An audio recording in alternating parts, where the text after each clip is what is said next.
acompanhe.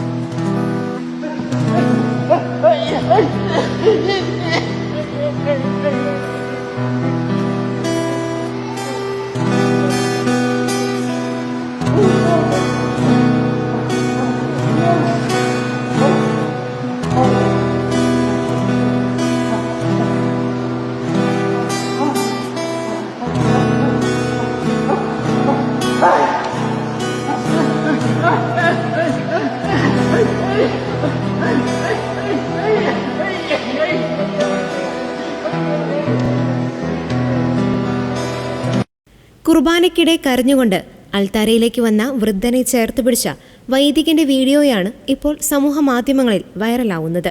ബ്രസീലിലെ Santa കേതറീന സംസ്ഥാനത്തെ ടുബാറാരോരു ഉപതയ്ക്ക് കീഴിലുള്ള സെന്റ് ഫ്രാൻസിസ് അസീസി ഇടവക ദേവാലയത്തിലെ ദിവ്യബലിക്കിടെയാണ് ഈ സംഭവം ഉണ്ടായത്.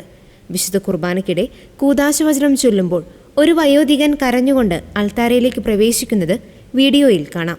കരഞ്ഞുവന്ന വയോധികനെ ഫാദർ കാർലോസ് ഹെൻറിക് ഫെർണാണ്ടസ് ചേർത്തുപിടിച്ച് സ്വാന്തനം പകരുന്നതും കാണാം. പള്ളിയിലെ തിരുക്കർമ്മങ്ങൾക്ക് സഹായിച്ചുകൊണ്ടിരുന്ന ശുശ്രൂഷകനായിരുന്നു മാർക്കോസ് എന്ന ഈ വയോധികൻ. വിശുദ്ധ കുർബാന അർപ്പണത്തിനിടെ അദ്ദേഹത്തിനെ ഒരു ബന്ധു വിളിക്കുകയും ചെറുമകൻ മരണപ്പെട്ട വിവരം അറിയിക്കുകയും ചെയ്തു. ഇതിന്റെ മനോവിഷമത്തിലാണ് വയോധികൻ കരഞ്ഞുകൊണ്ട് അൾത്താരയിലേക്ക് കയറിയത്. ദൈവത്തെ സ്നേഹിക്കുകയും എന്നാൽ നമ്മുടെ കൺമുന്നിലുള്ളവരെ ശ്രദ്ധിക്കാതിരിക്കുകയും ചെയ്യുന്നത് തെറ്റാണെന്നതുകൊണ്ടാണ് മാർക്കോയെ താൻ ചേർത്ത് പിടിച്ചതെന്ന് മാധ്യമങ്ങളോട് ഫാദർ ഫെർണാണ്ടസ് പങ്കുവച്ചിരുന്നു. ആദ്യം ബ്രസീലിൽ വൈറലായി മാറിയ ഹൃദയസ്പർശിയായ ഈ വീഡിയോ സമൂഹ മാധ്യമങ്ങളിലൂടെ വീണ്ടും തരംഗമായി മാറിയിരിക്കുകയാണ്. ഫേസ്ബുക്കിലും ഇൻസ്റ്റഗ്രാമിലും എക്സിലുമായി ദശലക്ഷക്കണക്കിന് ആളുകളാണ് വീഡിയോ കണ്ടിരിക്കുന്നത്.